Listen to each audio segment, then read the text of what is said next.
The story takes place so far in the future, where the world is enveloped with snow, causing the world to suffer.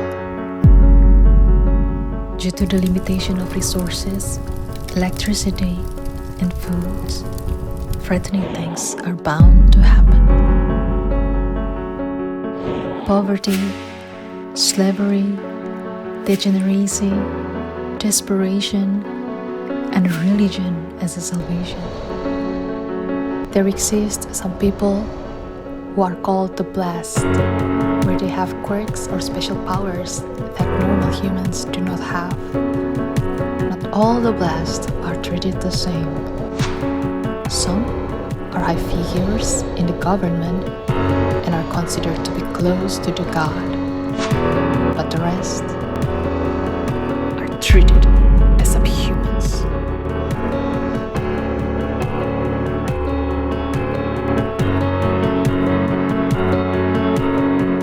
By the way, my name is Togacha and I love Star Wars and Home Alone.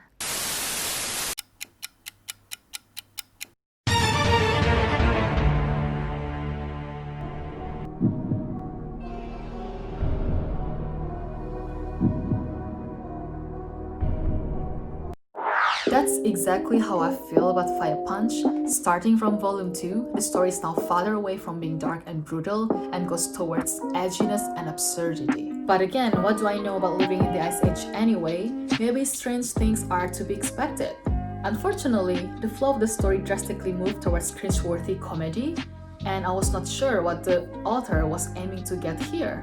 Do you want the story to be dark or just plain absurd and comical? And it seems like the author chose the latter. I felt like I was lied to because I expected a totally different thing from reading just volume 1. But then I thought to myself, okay, it's only the second volume, maybe the story takes a bit of time to progress in a direction that makes sense.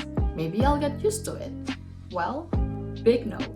From then on, I realized that the author seemed to just try to put as many as absurdities as he could just to see how far he can go while still being serialized. But wait, there is more.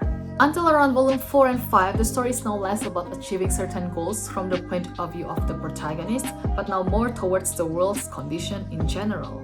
Regardless, there are two good points that are worth mentioning about. First, the author takes us into the mind of the protagonist really well, I would say that. You can understand the feel of the confusion and emotional battles the protagonist, Agni, endures. It is relatable and it makes sense. Second, perhaps due to the plenty of ridiculousness in the story, the final volume was surprisingly nice. For some reason, I was left with contentment upon reading it, and I was glad for the way it was ended. So, taking everything into account, I would rate this series a 6.5 out of 10.